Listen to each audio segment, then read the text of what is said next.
Buenos dias, YouTuber.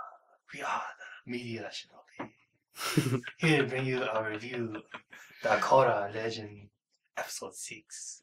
And the winner is... I'm just playing with you guys. MediaShinobi here. We got TheJSAWprocess, camera guy Scott, and Vince. Hello. Using the camera today. Chris couldn't be here with us today, but to take his place, we got an angry bird. He's very angry. Just call him Chris. Better looking. Anyway, so Legend Korra Episode 6, and the winner is obviously someone. I mean, yeah. So the episode begins. You know, fire parrots. They're practicing for their championship bout, and they're interrupted by Amon on the radio. It's like, "Hello world, listen to me or you die." Pretty much it.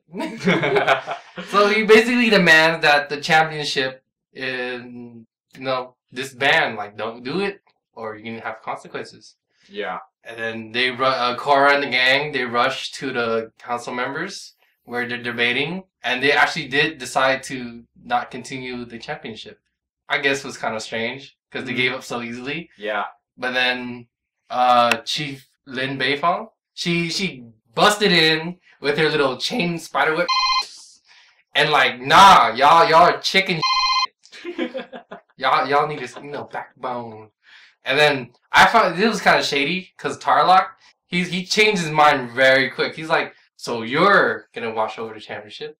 It's like, okay, I changed my vote. Everybody else, ooh. Yeah, council members are chicken. Yeah. So on to the championship fight. Pretty much this is pretty much, before we even get to that part, the other part of the first half would be about the relationship between Lin and Tenzin.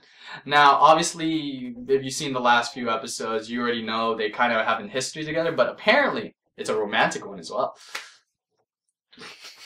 According to last episode where Pema was talking about basically she stole Tenzin away from a woman because she loved him, was apparently none other than Chief Lin Beifong. They were, I think, assumingly together, but it was because they had different goals in mind that they kind of drifted apart. Their relationship was rocky.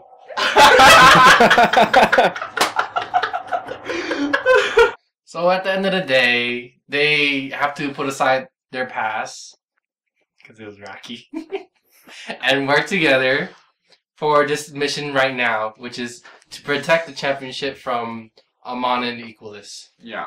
And so Tenzin, tries to appeal to Lin and say, "Come on, let's work together like old times."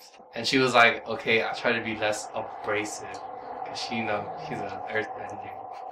A little rough around the edges. Alright, so on to the championship.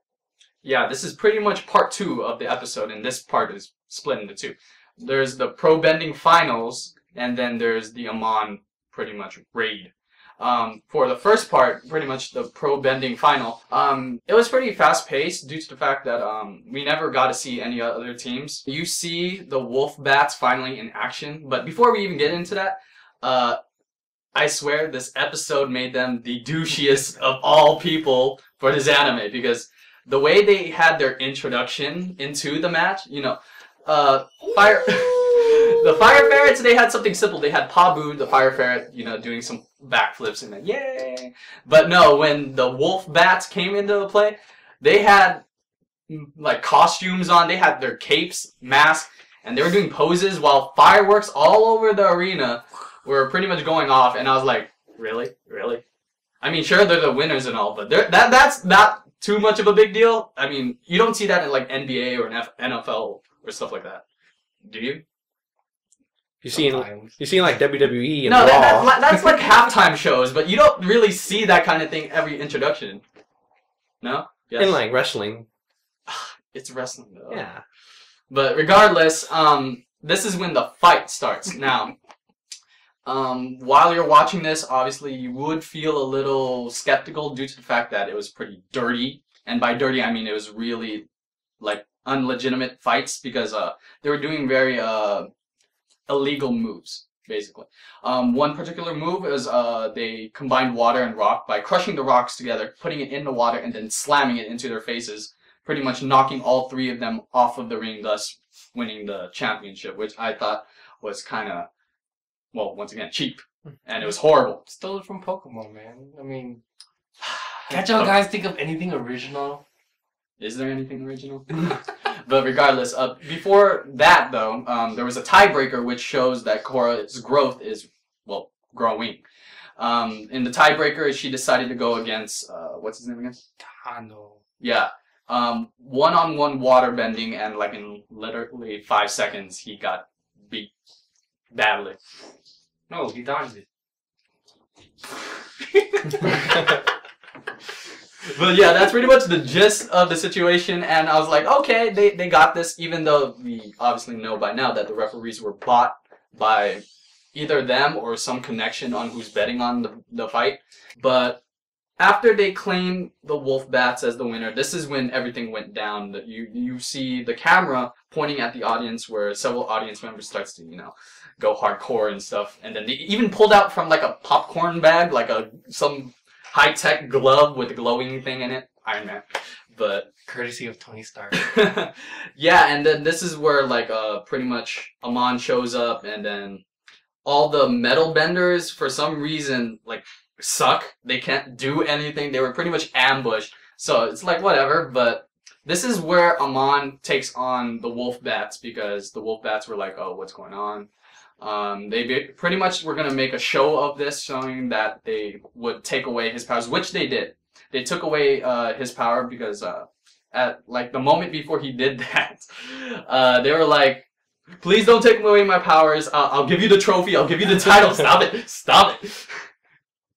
Yeah, you can do that to Chris. But yeah, it was like, stop. Don't do it. Don't do it, please. I want my powers. Don't take it away from me. Because at the end of the day, that's what makes benders special. Their bending abilities. But, and this was during the part where Korra and the gang were underwater because, they got knocked out by the Wolf Bats. And that's where the lieutenant was, the right-hand man of Amon. Basically, he used his weapons in order to turn on the electricity and pretty much shock them in the water. Normally, people would die from that, but, you know, it's cartoon, so benefit of the doubt. Oh, they stole that from Piranha 3D. At the end of the day, going back upstairs where the arena is, they just took his powers away, and then he goes into speech mode. Like I said, speech mode. I gotta admit, he's really good with his words because he really knows how to talk to the people, really connect with the people. It's like he's trying to be a president of some sort. But, you know, and then he's stating that, don't get in my way, or else I will screw you over, because I'm Amon. I'm badass. Because this shows, once again, how badass Amon is. You know? He's a monster. Yeah. He's Amon Us. That's one for you, Chris. That's terrible. No? That's terrible. You cannot say that's bad.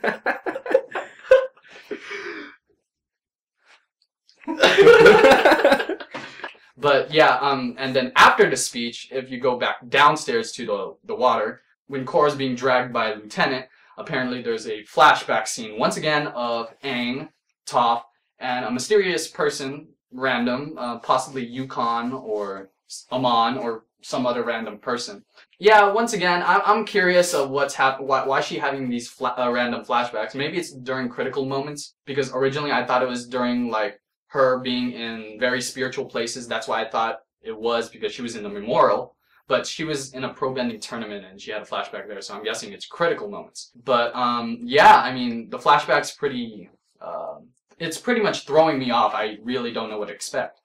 So during Amon's speech, he mentions before we didn't have as much numbers. That's why we were hiding. We were forced to hide. Now, I got all these people with me. 40 nations of the willing, baby. No, I just need 300 people. Oh. And so he says, we have the people, and now we have the new modern technology. Yeah. Apparently I was talking with Vince about this particular scene, and he has an interesting perspective. You know? Right, I don't know. You see a lot of East versus West, and the fall of martial arts is essentially gunpowder weapons. So you see the devastation in the last scene about how the blown up ships, blown up boats, fire destruction everywhere. So how can you cause that much destruction? You can't have electricity. You can't just be chi blocking. It has to be cannon and gunpowder on a higher level that we have not seen before yet. Yeah, because we see all these ships pretty much blown to pieces, engulfed in fire when they panned out to the entire island. So I thought that was pretty interesting. So at the end of Amon's speech, he begins to escape through the roof through some, I don't know, wires. I guess. High-tech platform with wires. And then at that moment, Korra tries to capture them by, she's in the water. Yeah. And she pretty much jet propelled herself forward, up.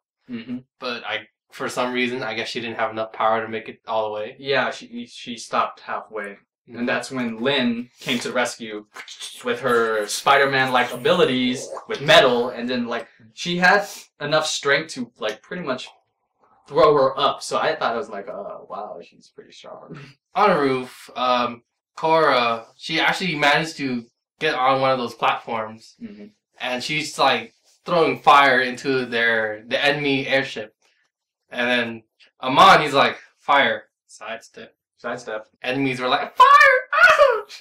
And yeah, that's pretty much, he escaped. Or not, he didn't escape, he didn't get hurt. But then Korra got knocked down back onto the top of the roof. Yeah. And she was going to fight some enemies. But she has help from Lin. Yeah, and this scene, we see Korra has improved in fighting because obviously she could hold her ground now. If you've seen the previous episode, she couldn't do anything.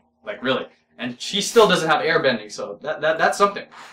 And we also see Lin fighting for the first time ever, legitimately fighting, not just subduing a criminal, but actual fighting.